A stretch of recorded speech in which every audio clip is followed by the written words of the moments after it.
Good morning. I'm Pastor Laura Dunklin, and I serve as one of the pastors at St. Philip in Roanoke. Today's programming at Power in the Spirit will focus on preaching. And as we prepare our hearts and minds for our learnings today, I'm drawn to the text from the 37th chapter of Ezekiel. In this story, Ezekiel has been drawn up and placed by the hand of God in the middle of a valley. And not a peaceful valley, not one with still waters or green pastures. No, this valley Ezekiel has suddenly found himself in is a valley of dry bones. He's been thrust into an unfamiliar place where death surrounds, and all signs of hope and life seem to be dried up and gone. I don't know about you, but for me, it feels as if we have unexpectedly found ourselves in a valley of dry bones these past few months. A valley of uncertainty and fear, valleys of grief and death. And for me, I've sometimes felt the depth of that valley most deeply when it comes to preaching. Preaching to an empty sanctuary, looking into the lens of a camera instead of into the eye of a parishioner. Crafting a sermon when you haven't been in physical contact with your people in months. It's a very unfamiliar and an awkward place to be. And most certainly not what we were taught in seminary. But I was taught that faithful preaching holds the Bible in one hand and the newspaper in the other.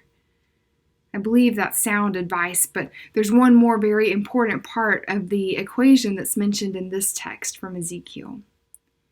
And that is the Spirit and breath of God, Ruach in Hebrew. The Holy Spirit brings the literal breath of life to these dry bones in the valley. And that's the same Holy Spirit, that life-giving Spirit moving in and through us today in our own valley. It's the Spirit that intercedes for us with sighs that are too deep for words. It's the Spirit breathing into us to proclaim the life-giving gospel to those who are yearning to hear it in the valley. So as we walk through this valley together, let us remember that, like Ezekiel, we are not alone. We don't preach in this valley alone. And as we live, as we minister, as we preach, we are constantly filled with the power of the Holy Spirit.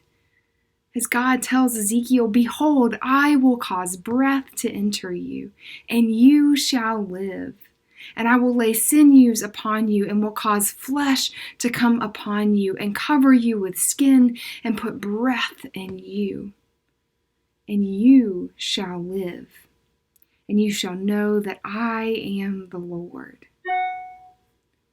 It is my prayer this morning that wherever you are finding yourself, whether it's deep in the valley of dry bones or maybe someplace else, that you would feel the breath of God in you, that very breath that sustains you and connects us all, the breath and Spirit that brings about hope, the Spirit that brings about resurrection and brings about life even in the face of seemingly insurmountable death.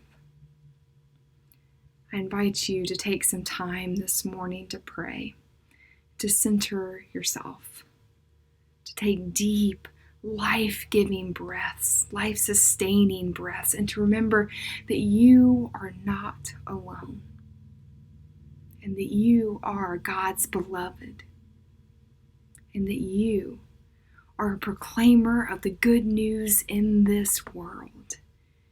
And you are always filled with the breath of God in whose image you were created. Peace be with you. Amen.